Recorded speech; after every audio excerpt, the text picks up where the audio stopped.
출애굽기는 성경 66권 가운데 가장 상징성이 강한 책입니다. 출애굽의 역사는 하나님께서 이 상징을 우리에게 가르쳐 주시기 위해서 만드신 하나님의 시나리오다라고 말할 수도 있을 정도입니다. 애굽에서 고된 종살이를 하는 이스라엘 백성은 죄에 빠져서 죄에 얽매여서 살아가는, 비참하게 살아가는 인생들의 모습을 보여주는 것이죠. 그러므로 애굽은 우리가 빠져 있는, 그리고 우리가 빠져 있었던 그런 사탄, 우리를 얽매이고 있는 그런 사탄을, 흑암과 죄의 권세를 의미하는 거예요. 죄와 흑암의 권세, 그것이 애굽으로 상징되고 있습니다. 또한 그 애굽의 권력의 절정에 있었던 바로는 바로 사탄을 상징하는 거죠. 이스라엘 백성들을 출애굽하게 내버려 두기를 거부했던, 그리고 그들이 계속 종의 상태로 머물기를 원했던 바로, 완강하게 거부했던 바로는 바로 사람들이 종된 상태로 계속 살아가기를 원하고 그렇게 일하고 있는 사탄을 상징하는 것입니다. 하나님의 부르심을 받아 이 바로를 상대해서 백성을 인도하는 모세는 바로 죄와 흑암의 권세에서 사탄과 싸워 우리를 구원하신 예수 그리스도 구원자를 상징하는 것입니다. 유월절을 통해 구원받은 이스라엘 백성들의 출애굽, 그 출애굽 자체는 그러므로 우리가 예수 그리스도의 십자가 구속을 통해 구원받는 것, 그것을 우리에게 상징하는 것입니다. 이스라엘 백성들이 출애굽한 이후에 바로 이 가나안에 들어가지 못했죠. 광야의 길을 걸어야만 했습니다. 그러면 그 광야는 우리에게 무엇을 상징하는 것입니까? 예수 그리스도로 구원받은 이후에 예전에 있었던 죄와 육신 가운데에서 하나님의 백성답게 훈련되어 가는, 믿음의 시험을 통해 연단되어 가는 그 기간을 우리에게 상징하는 것입니다. 광야는 우리를 시험하는 자리입니다. 이스라엘의 광야 생활은 이스라엘 백성들이 훈련받은 그 과정을 통해서 믿음의 사람들이 어떻게 그 믿음의 연단을 통해 하나님의 자녀다운 자녀로 변화되어 가는지를 우리에게 보여주는 상징적인 기간입니다. 출애굽한 백성들이 이제 출애굽기 17장에 이르기까지 그들이 주로 겪었던 광야의 시험은 주로 내적인 것이었습니다.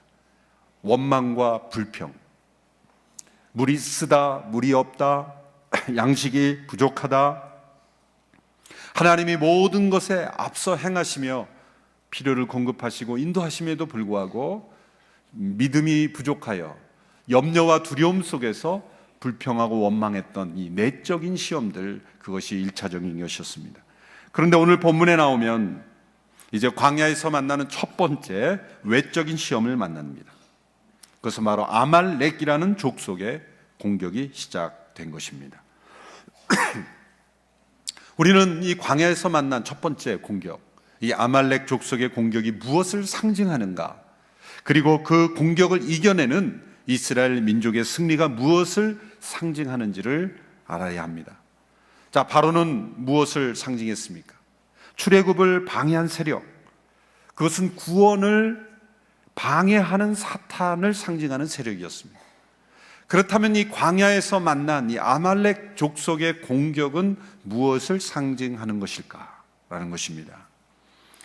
그것은 구원받은 이후, 출애굽이 구원이고 바로가 사탄이라면 구원받은 이후 광야를 지날 때 만나는 성도의 시험, 그 시험은 무엇일까?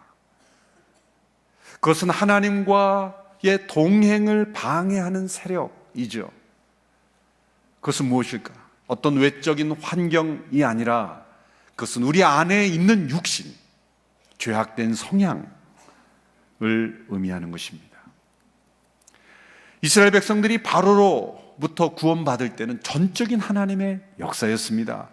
이스라엘은 가만히 있어 하나님께서 행하신 구원을 바라보며 누리면 될 뿐이었습니다. 그것은 우리를 위해 일하신 그리스도의 사탄과 대항하여 싸우시고 승리하신 예수 그리스도를 통해 얻어진 선물입니다. 우리가 행한 것 없이 값없이 우리에게 주어진 하나님의 구원과 은총입니다. 그러나 이제 광야에서 만난 이 아말렉과의 싸움은 전적으로 하나님께서 알아서 싸워주시지 않는다는 거죠. 이스라엘 백성들이 그 싸움에 참여함으로 이겨내야만 했던 것입니다. 그것은 무엇입니까? 이것은 우리 안에 있는 죄의 성향과 싸우는, 우리 안에 살아계시는 성령님께서 싸워주시는 싸움, 그러나 우리가 함께 싸워야 하는 싸움인 것입니다. 오늘 본문에서 이스라엘 백성들이 이 아말렉과 어떻게 싸웠으며 어떻게 이겼으며 그리고 하나님께서 그 승리를 어떻게 평가하셨는지를 보면, 이 사건이 바로 이스라엘에게는 물리적인 전쟁이었지만 그 이후에 오는 모든 사람들에게는 하나님께서는 이 전쟁을 상징적 사건으로, 그리고 우리에게 영적인 의미를 주는 영적인 전쟁으로 우리에게 가르쳐 주셨다는 것을 알 수가 있습니다. 자, 아말렉이 이스라엘 민족을 공격해 왔습니다. 그때 모세가 여호수아에게 사람들을 선발해서 나가서 싸우라고 명령했습니다. 그리고 자신은 하나님의 지팡이를 들고 언덕 꼭대기 위에 올라가 있겠다라고 말했습니다. 여호수아는 모세의 명령대로 사람들을 뽑아 나가서 싸웠고, 모세는 아론과 훌을 데리고 산 꼭대기로 올라갔습니다. 그런데 모세가 그 지팡이를 들고 손을 들고 있는 동안에는 이스라엘이 이기고, 그 손을 내리면 아말렉이 이기는 것이었습니다. 그런데 모세가 계속 손을 들고 있기 어렵자, 그 힘들어 손을 내리게 되자 아론과 훌이 그 모세의 양손을 붙잡아 계속해서 해가 질 때까지, 승리할 때까지 그 손을 붙잡고 있음으로 인해서 승리했다라는 그런 이야기입니다. 매우 이상한 전쟁이죠. 실제 보이는 전쟁의 승패가 나가 싸우는 여호수아의 능력에 좌우되지 아니하고 언덕 꼭대기에 있는 모세의 손이 들려져 있는가 내려져 있는가에 따라 좌우되는 전쟁이었을 것입니다. 이었기 때문입니다. 자, 모세가 여호수아에게 너는 나가 싸워라, 나는 산 꼭대기에 올라가 있겠다 그랬을 때 어쩌면 여호수아가 오해했을 수 있겠죠. 야, 우리 모세 지도자 비겁하시네. 나만 나가서 싸우라 그러고, 죽을지도 모르는 이 전쟁에 나만 나가서 싸우라 그러고, 본인만 올라가서 산 꼭대기, 안전한 꼭대기에 올라가서 계시겠다고, 그러면서 혹 그런 모세가 전쟁하기 두려워서, 전쟁하기 싫어서 자신만 안전한 곳에 있으려고 산꼭대기에 가서 피하고 여호수아만, 부하들만 나가서 싸우라고 한 게 아닌가라는 그런 오해를 할 수도 있지 않습니까?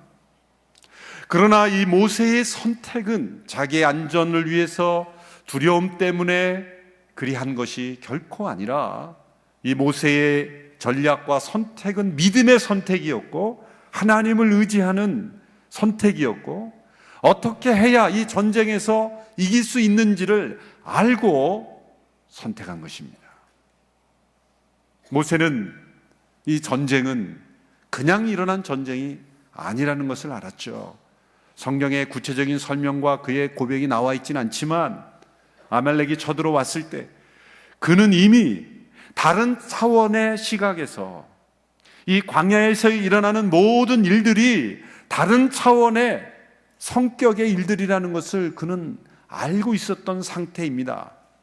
왜 그렇습니까? 그는 원치 않았던 부르심을 따라 바로를 상대했고, 자신에게 주어진 부르심을 따라 순종했을 때 어떠한 기적과 표적들이 나타났고, 어떻게 홍해가 갈라졌고, 이스라엘 백성들이 양식이 없을 때 어떤 기적이 일어났고, 물이 없을 때 반석에서 어떻게 물이 나왔고, 그 모든 그 하나님의 명령대로 순종하며 나갔을 때 일어났던 모든 사건들에 대한 체험, 그 여정에서의 체험을 통해서 그의 마음속에는 다른 사람이 갖지 못한 어떤 믿음의 세계가 열려 있는 것이 분명합니다. 그러므로 그들이 앞에 나가는, 우리가 가는 이 광야의 여정에서 일어나는 모든 것들은 우리를 공격해 오는 것이든 아니면 우리를 연약하게 하는 것이든 이 모든 것은 하나님의 손에 달려 있고, 우리를 애굽에서 이끌어낸 하나님이시라면, 모든 것을 공급하실 수 있는 하나님이시라면 이 모든 싸움조차도 그 승패가 하나님께 달려 있다라는 그런 믿음에서 그는 다르게 생각할 수 있었다는 거예요. 그러므로 아말렉이 쳐들어왔을 때 그들과 어떻게 싸울 것인가 보다 더 중요한 것은 하나님께서 이 전쟁을 어떻게 보시는가, 그리고 이 전쟁의 승패가 하나님께 달려있다라는 믿음에서 그는 산에 올라가서 하나님 앞에 나간 거죠. 여호수아, 너는 나가 싸우라. 나는 하나님 앞에 나가겠다. 여러분, 실제로 전쟁이 일어난 상황에서 나가 싸우는 것보다 기도회로 모여서 기도하는 것이 더 중요하다고 말한다면 누가 더 지혜롭다고 말하겠습니까? 전쟁에 나가서 누군가 우리 민족을 공격해 왔을 때 나가 싸우는 그러한 일이 더 중요합니까? 아니면 함께 모여 기도하는 것이 더 중요합니까? 둘 다 있어야죠. 모세는 둘 다 한 것입니다. 그런 기도만 하지도 않았고 나가서 싸우지도 않았어요. 나가 싸우되, 그러나 더 중요한 것은 하나님 앞에 나가는 것이다. 이 영적인 우선순위를 가졌고 동시에 우리가 해야 할 일을 하였다라는 것, 이 모세의 전략인 것이죠. 이런 전략 가운데 그는 하나님의 능력을 의지하는 기도를 통해서 전쟁에 이길 수 있다라고 믿었던 것입니다. 모세가 산꼭대기에 올라가서 손을 들었던 것은 바로 기도의 손을 들었던 것입니다. 그는 자신의 손만 든 것이 아니라 하나님께서 자신에게 맡겨준 그 하나님의 지팡이, 그 지팡이를 들고 하늘 향해 손을 들었던 것입니다. 홍해를 건널 때는 그 하나님의 지팡이를 앞으로 내밀어야 했습니다. 그런데 이 아말렉과의 전쟁에서는 하나님의 지팡이를 위로 들어야 했죠. 사실 앞으로 내밀건 위로 들건 사실 그 자세 자체가 중요한 것은 아닙니다. 그가 홍해 앞으로 지팡이를 내밀 때 그것은 믿음의 내밈이었죠. 그냥 내민다고 된 게 아니라 믿음으로 내밀었으니까 기적이 일어난 거예요. 그가 지팡이를 위로 들었을 때 단지 위로 들었다는 것 자체가 중요한 게 아니라 그의 믿음으로 들었다는 것이 중요한 것입니다. 그 모세의 믿음은 실제로 나타났습니다. 모세가 하나님의 지팡이를 들고 손을 위에 들고 있으면 여호수아와 그 백성들이 힘을 얻어 그 아말렉을 이기게 되었습니다. 그러나 지쳐서 내리면 그 아말렉이 이기게 되는 그런 현상들을 보면서 이것은 보이지 않는 전쟁이 보이는 전쟁을 좌우한다는 것을 우리에게 보여주는 거예요. 세상에는 많은 전쟁이 있습니다. 세상에는 많은 문제와 갈등이 있습니다. 그 보이는 문제, 또 보이는 전쟁, 보이는 갈등, 보이는 싸움들이 그 승패가 어디에 달려 있는가? 실상은 보이지 않는 영적 전쟁에 달려 있다. 그 교훈을 우리에게 주시기 위해서 이 상징적 사건을 우리에게 보여주신 거예요. 오늘날 동일하게 어느 민족이 싸우는데 산꼭대기에 올라가서 지팡이 들고 그대로 이 시뮬레이션 그대로 이렇게 손을 들고 있다고 전쟁에서 이긴다는 보장은 없습니다. 성경을 그렇게 적용하라고 이 사건을 주신 것은 아니에요. 이 원리를 적용해야 되는 거예요. 원리를. 전쟁이 일어났으니까 그대로 산꼭대기에 올라가서 지팡이를 들고 있으면 이긴다? 그거는 아니죠. 이것은 하나님께서 모세를 통해 주신, 모세가 성령 인도하심을 그 상황 속에서 주어진 어떤 형태와 어떤 사건이었습니다. 그 상징이 우리에게 가져다 주는 원리를 우리는 깨닫고 우리의 삶 속에 이 역사에 적용하면, 그러나 동일한 승리는 우리에게 주어질 수 있다라는 거죠. 그 형태와 방법을 그대로 카피하라는 게 아니라 그 원리와 의미를 적용할 때 동일한 승리가 우리에게 주어질 수 있다는 거죠. 앞서 말씀드렸지만 바로로부터 구원받은 것은 바로 우리의 행함을 따라 주어지지 아니하고 예수 그리스도께서 우리를 위하여 대신 십자가에 못 박히신 전적인 하나님의 역사로 우리가 구원받은 거예요. 여기에는 우리의 참여나 우리의 공로나 어떤 우리의 노력과 우리의 행한 것이 더해질 수 없는 거예요. 바로로부터 구원받는 거예요. 그러나 광야에서 만난 이 아말렉과의 싸움은 우리의 믿음의 참여가 필요한 거죠. 우리의 적극적 순종이 필요한 거죠. 우리가 보이지 않는 전쟁의 원리를 알고 이 전쟁을 싸워야 우리에게 승리가 주어지는 거예요. 모세는 중보기도로 기도의 손을 들고, 여호수아는 실제 나가서 싸우는 전쟁으로, 이렇게 함께 싸우는 전쟁을 통해 우리가 승리를 경험하게 되는 것입니다. 성령님은 우리 안에서 우리를 위하여 싸우고 계세요. 그 싸움을 성령님이 대신 알아서 해주는 게 아니라 우리가 함께 이 모세와 여호수아처럼 그 싸움에 함께 참여함으로 우리는 승리할 수 있다는 거예요. 그래서 이런 기도는 합당하지 않은 거죠. 성령님 다 물리쳐 주십시오. 마음만 기도하면 안 되는 거예요. 내가 물리칠 수 있도록 내가 순종하고 참여하고 그리고 순종하고 드려야 되는 거예요. 이 영적 싸움의 승리를 내가 참여함으로 이겨내야 하는 것입니다. 하나님께서, 성령님께서 다 알아서 해 주십시오 라고 하는 태도는 합당하지 않은 거죠. 이 아말렉과의 전쟁이 우리 안에 있는 육신과의 싸움을 의미한다는 세 가지 근거가 있죠. 첫 번째는 이 아말렉이 이스라엘을 공격한 시점과 유의입니다. 출애굽기 17장에서 우리가 잠시 건너뛰었지만 17장 전반부에 보면 르비딤이라는 곳에서 물이 부족할 때 하나님께서 바위에서 물이 터져 나오게 하셨어요. 이 구약의, 특별히 출애굽기의 사건들은 매우 상징성이 강하다 그랬죠. 광야에서, 반석에서 물이 터져 나왔다 라는 것은 예수님께서도 후에 해석하셨듯이 물이 터져 나온 것은 바로 우리 안에 있는 성령의 역사가 터져 나왔다는 것, 우리 안에 성령의 생수가 흘러 넘친다는 것, 그것을 의미하는 것이죠. 광야를 사는 인생 가운데, 메마른 그의 인생 가운데 성령의 역사심이 시작되었다는 거예요.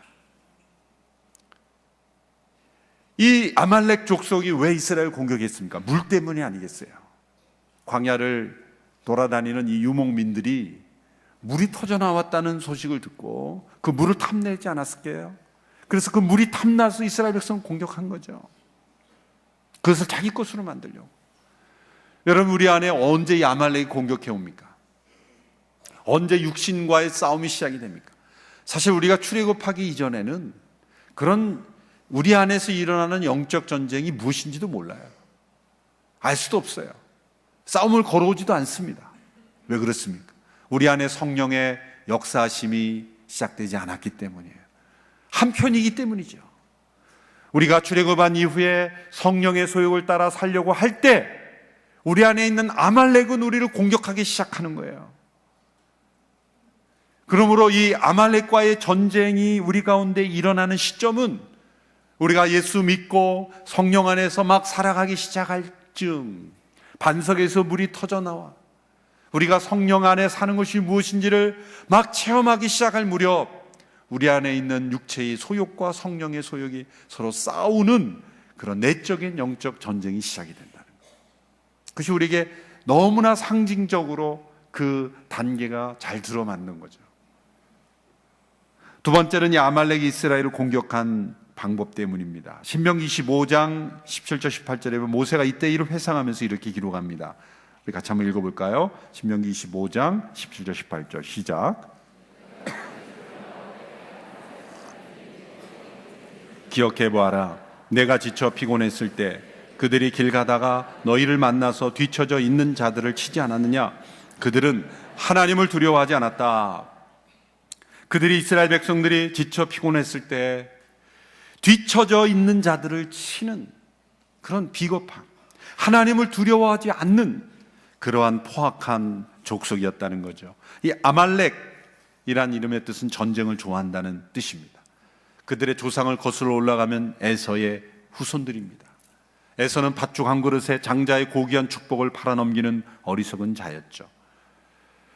그러나 조상이 그렇다 해서 후손이 반드시 그런 것은 아니지만 때로는 그 에서의 망령된 그러한 모습을 그대로 이어받는 그런 족속으로 살아갈 때도 있습니다. 그것은 바로 육체의 소욕을 따라 영혼의 소중함을 팔아넘기는 자들의 상징인 것입니다. 그것이 바로 아말렉이란 이름으로 상징되는 세력인 것입니다. 이들의 공격 방법은 전형적인 사탄의 방법입니다. 지쳐서 뒤에서 뒤처져 있는 사람들을 공격하는 거죠. 하나님을 두려워하지 않는, 바로 사단에게 속한 그러한 공격의 모습입니다. 여러분, 사단은 강한 자인 것 같지만 약자입니다. 그는 강자이지만 전능하지 않습니다. 세계를 돌아다니지만 무소부지하지는 않습니다. 영리하지만 모든 것을 알지 못합니다. 사람들을 때로 무너뜨리지만 하나님은 결코 상대할 수 없습니다. 그러므로 그는 하나님 앞에 절대 약자입니다. 여러분, 약자가 강자를 상대할 때는 정면 대결로는 안 되죠. 전쟁에서도 보면 비대칭적 전쟁이다, 그런 단어가 있죠. 서로 동등한 상태가 아닐 때 약자가 강자를 공격할 때는 비겁한 방법을 쓰는 거예요. 테러라든지 납치라든지 예기치 않은 상황에서 이 아말렉처럼 그렇게 은밀하게 비겁하게 공격하는 거예요. 우리에게 다가오는 영적 공격은 그렇게 상식적이고 정당하고 그리고 우리가 이해할 수 있는 그런 논리적인 과정을 통해 오지 않습니다. 매우 은밀하고 비상식적이고 비대칭적이고 예기치 않은 상황에서 전쟁이 아니라고 여기는 상황처럼 만들고 우리를 공격하는 거예요. 여러분, 사탄이 우리를 무너뜨릴 때, 우리를 죄의 소욕에, 육체의 소욕에 넘어뜨릴 때 모든 걸 다 설명해주고, 내가 이제 너를 공격하려고 하니 너 준비됐니? 싸울 준비 됐니? 그러면 이제 싸울까? 그러지 않습니다. 은밀하게, 전쟁이 아닌 것처럼, 평화로운 것처럼 뒤에서 때로는 테러와 납치로 공격해 오는 거예요. 우리를 두렵게 하고 무너뜨리는 거예요. 이 아말렉과 같은 방법으로 그렇게 공격하는 거죠. 그러므로 우리는 놀이터에 사는 것이 아니라 전쟁터에 살고 있다는 것을 늘 명심해야 되는 거예요. 세 번째로 하나님께서 이 아말렉을 어떻게 평가하셨는가를 보면, 오늘 보면 17장 14절에서 16절에 보면 하나님이 이렇게 말씀하십니다. 14절에 보면 이렇게 말씀하시죠. 그때 여호와께서 모세에게 말씀하셨습니다. 이것을 책에 써서 기념이 되게 하고 여호수아로 하여금 듣게 하리라. 내가 하늘 아래서 아말렉에 대한 기억을 모조리 없애버릴 것이다. 하늘 아래서 아말렉에 대한 기억도 없애버리는 거예요. 그리고 16절에 보면 여호와께서 대대로 아말렉을 대적해 싸우시겠다고 맹세하셨다. 왜 하나님께서 아말렉에 대한 기억을 모조리 없애버리고 그리고 대대로 싸우시겠다고 말씀합니까? 바로 이 아말렉이 모든 성도들을 괴롭히고 공격하는 그 죄와 육신의 소욕을 상징하는 것이기 때문에 그런 거예요. 그 이스라엘 백성들에게는 이 아말렉은 반드시 진멸하라 늘 이렇게 명령하세요. 이 말씀 그대로. 여기에 불순종한 사람이 사울이죠. 사무엘상 15장에 보면 하나님께서 사울에게 아말렉을 진멸하되 모조리 진멸하라 그랬어요. 모조리 진멸하라, 완전히 진멸하라. 그것은 하나님이 잔인하신 분이고 아말렉만 미워하신 분이기 때문이 아니에요. 아말렉 족속이 상징하는 그 상징성 때문에 더 그런 거예요. 그래서 세상의 윤리학자들은 이걸 뒤집어가지고, 아니 어떻게 하나님께서 잔인하게 한 민족을 잔인하게 아이까지 다 그렇게 죽이라고 하실 수 있는가, 그러면서 하나님의 잔인성을 근거로 하는 거예요. 완전히 진멸하라고. 그것은 오고 오는 모든 역사 속에 이 이스라엘 역사에 있던 아말렉 족속이 주는 그런 상징적 의미, 그것을 우리에게 깨닫게 하시기 위한 거예요. 그런데 사울이 순종하지 않았죠. 말로는 네 그랬습니다마는 그들이 완전히 진멸하지 않고 살찐 송아지, 살찐 육축들, 좋은 것들은 다 전리품으로 남겼죠. 불순종한 거예요. 하나님께서 그 사울을 엄하게 다루시고 그 사울을 버리시는 첫 번째 사건이 되는 것이 바로 아말렉을 완전히 진멸하라는 명령에 순종하지 않았기 때문입니다. 이처럼 하나님은 대대로 아말렉과 내가 싸울 것이다, 기억조차 제거할 것이다. 그러므로 우리의 싸움은 우리 안에 있는 육신의 소욕이 온전히 다 제거될 때까지, 피 흘리기까지 죄와 싸우며 하나님께서 아말렉을 어떻게 제거하기를 원하신지를 알고 완전히 제거하는 데까지 우리가 싸워야 할 줄로 믿습니다. 어떻게 그러면 싸우고 이길 것입니까? 이 아말렉을 이긴 모세의 비결을 따라 기도의 손을 높이 드는 것이다. 기도의 손을 높이 드는 것이다. 여러분, 하나님 앞에 손을 드는 것이 어떻게 기도가 될 수 있습니까? 손을 드는 것은 항복의 표현이죠. 이 싸움은 내가 이길 수 없습니다. 내 안에 있는 육신과의 죄와의 싸움은 내 힘과 능력으로 싸울 수 없습니다. 그러므로 우리 안에 육신의 소욕이 일어날 때, 죄가 나를 유혹할 때, 나를 넘어뜨리는 광야의 시험이 있을 때 먼저 손을 드십시오. 유혹이 올 때 손을 먼저 번쩍 드십시오. 그거는 사단에게 항복했다는 게 아니라 하나님께 항복했습니다. 이 싸움은 하나님께서 도와주셔야만 이길 수 있으니 하나님 나를 붙잡아 주십시오. 그렇게 하나님께 항복하고 하나님께 매달리는 거예요. 하나님께. 손을 높이 들 때 하나님께 간절히 매달리는 매달림의 표현 아니겠습니까?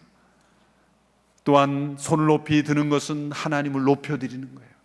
하나님은 이 모든 일의 승리자이시며 하나님은 주권자이시며 전능자이시며 이 모든 상황에서 나를 구원하실 수 있는 하나님이십니다. 모세가 여호수아와 백성들이 이겼을 때 하나님께서 승리를 주셨을 때 모세가 그곳을 뭐라고 불렀습니까? 제단을 쌓고 여호와 니시다, 하나님은 나의 깃발이다 그랬죠. 그래, 놀랍게도 하나님 앞에 우리가 손을 들 때 하나님은 우리의 손을 깃발로 사용하신다는 거예요. 깃발을 사용하신다는 거예요. 우리가 함께 모여 손을 높이 들 때 그 기도의 손이 하나님이 쓰시는 승리의 깃발이 될 수 있다는 것, 우리의 기도의 손이 승리의 깃발이 되게 하시기를 축원합니다. 기도의 손을 들라는 성경에 여러 명령들이 말씀이 나옵니다. 세 구절만 우리 연이어 읽어보겠습니다. 에레미야 예가 3장 40절 41절의 말씀, 우리 같이 한 목소리로 함께 읽어보겠습니다. 시작. 우리 행동을 살펴보고 점검하고 우리가 여호와께로 돌아가자. 하늘에 계신 하나님께 우리가 우리의 마음과 손을 들어 올리자. 우리가 마음과 손을 들어 올리자. 시편 28편 2절의 말씀입니다. 시작. 주의 지성소를 향해 손을 들어 주께 부르짖을 때 내 간구하는 소리를 들으소서. 지성소를 향하여 손을 들어 기도했다는 거예요. 디모데전서 2장 8절의 말씀 시작. 그러므로 나는 각 곳에서 남자들이 분노와 다툼 없이 거룩한 손을 들고 기도하기를 바란다. 기도하기를 바란다. 이런 말씀들이 구약과 신약에 이어지는 것을 통해 볼 때 하나님의 백성들이, 우리는 눈을 감고 고개를 숙이고 이런 형태로 기도하지만 절박한 상황에서 하나님의 도우심을 구할 수밖에 없는 상황에서 손을 높이 들고 하나님의 도우심을 하나님께 항복하고 하나님께 매달리고 하나님이 우리의 승리의 깃발이 되어달라고 기도하던 그런 하나님의 믿음의 성도들의 믿음의 표현을 우리가 읽을 수가 있는 거예요. 우리의 손이 들려질 때 우리의 마음이 들려지고 우리의 믿음이 들려짐으로 하나님께서 역사하시는 영적 전쟁의 승리가 우리에게 주어질 줄로 믿습니다. 모세가 기도의 손을 높이 들었을 때 단지 몇십 메타만 든 게 아니라 그 기도의 손은 길게 뻗쳐서 하나님의 보좌에까지 상단될 줄도 믿습니다. 우리의 기도의 손은 하나님의 보좌에까지 도달하는 거예요. 그 보좌를 붙잡고 보이지 않는 것을 보게 하는 겁니다. 기도는 이중성이 있어요. 보이지 않는 하나님의 보좌를 보게 하는 거예요. 또한 보이는 이 전쟁, 세상의 모든 문제와 전쟁을 보이지 않는 하나님의 세계로 가지고 들어가는 거예요. 우리의 기도의 손을 높이 들 때 하나님의 보좌가 움직일 줄로 믿습니다. 또한 모세가 손을 높이 들었을 때 그는 그 산 밑에서 전쟁하고 있는 여호수아와 그 백성들의 그 어깨까지 그 기도의 손이 붙잡아 가는 데까지 손이 뻗친 거예요. 여러분, 우리의 기도의 손을 들 때 우리의 기도의 손은 전 세계 어느 곳이든지 우리의 기도가 필요한 어느 곳에든지 다 그 손이 뻗쳐질 수 있다고 믿으셔야 합니다. 이곳에서 기도하지만 선교지에서 그 기도의 손이 뻗쳐지는 거예요. 우리의 중보 기도의 손은 전 세계 어디든지 뻗쳐갈 수 없어요. 우리가 직접 갈 수는 없어도 기도는 빠르게 갈 수 있는 거예요. 때로 우리가 지원하는 물질은 송금이 잘 안 돼서 지연될지라도 우리 기도의 손의 능력은 곧바로 역사되는 줄로 믿습니다. 우리의 자녀가 어느 곳에 있든지 또 우리의 기도에 필요한 영양선이 어느 곳에 있든지 손을 들어 기도할 때마다 주님이 기도의 손에 믿음을 받으시고 내 기도가 필요한 그 사람에게 지금 역사하여 주시옵소서. 모세의 손은 여호수아와 그 백성들이 싸울 때 그 힘을 북돋아주는 주님의 손이 되었던 거죠. 산꼭대기에 모세가 손을 드는 것이 그들의 그걸 보고 어떤 격려를 받았다, 그렇게 해석하는 사람도 있어요. 그러나 싸울 때 언제 그 쳐다보고 언제 그걸 합니까? 굉장히 너무 논리적, 합리적인 해석만 하는 거예요. 모세가 손을 들어보고 모세도 저렇게 힘들게 손을 들고 있는데 우리도 힘써 싸워야 되지 않겠느냐, 그런 어떤 샘플과 모델로서 보고 언제 싸웁니까? 그게 아니죠. 기도의 손을 들었을 때 하나님의 손이 그들의 어깨를 붙잡아 주었고 그들의 연약한 무릎을 붙잡아 줌으로 영적 전쟁에서 놀라운 승리가 일어나는 거예요. 그런 체험 많이 하지 않습니까? 저도 기도하시는 분들이 저에게 연락 주시고 그러면 전 세계 어디 있든지 저를 위해 기도할 때 놀랍게도 기도하고 있다고 연락하고 이렇게 연락해보면 내가 힘들 때예요. 어젯밤에 꿈을 꿔서 제가 막 시달리고 있는 꿈을 꿔서 막 간절히 기도했다는 거예요. 근데 놀랍게도 그 꿈에 저의 상태가 다 나타나는 것 같아요. 무서운 분들이 많아요. 기도하기 때문이죠. 중보 기도하면 하나님께서 그 손을, 기도의 손으로 하늘의 보좌에까지, 그 기도가 닿는 모든 사람들까지 그 손이 길어진다는 거예요. 기도의 손은 긴 손이다, 믿으시기를 바랍니다.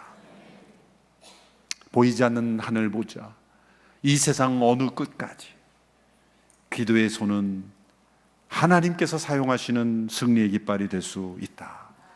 그러므로 보이는 전쟁 가운데, 힘겹고 어려운 전쟁, 아말렉과의 전쟁 가운데 있습니까? 그것이 자기 안에 있는 육신의 전쟁이건 아니면 이 세상에 있는 죄의 전쟁인 간에 무조건 하나님 앞에 손들고 나가십시오. 그럴 때 하나님은 모세의 믿음의 손을, 기도의 손을 보시고 그 백성을 이기게 하신 것처럼 우리의 전쟁에도 이기게 하실 줄로 믿습니다. 이 시간 함께 우리가 두 손을 높이 들고 하나님 앞에 함께 기도하기를 원합니다. 주님, 내 안에 있는 모든 육신의 소욕을과 싸워 이기는 자가 되기를 간절히 원합니다. 주님, 나의 기도의 손을 기다리고 있는 수많은 영혼들이 있습니다. 주님, 내 기도의 손이 하늘 보좌에 도달하기를 원합니다. 내 기도의 손이 수많은 영혼들을 살리는 하나님의 깃발이 되기를 간절히 원합니다.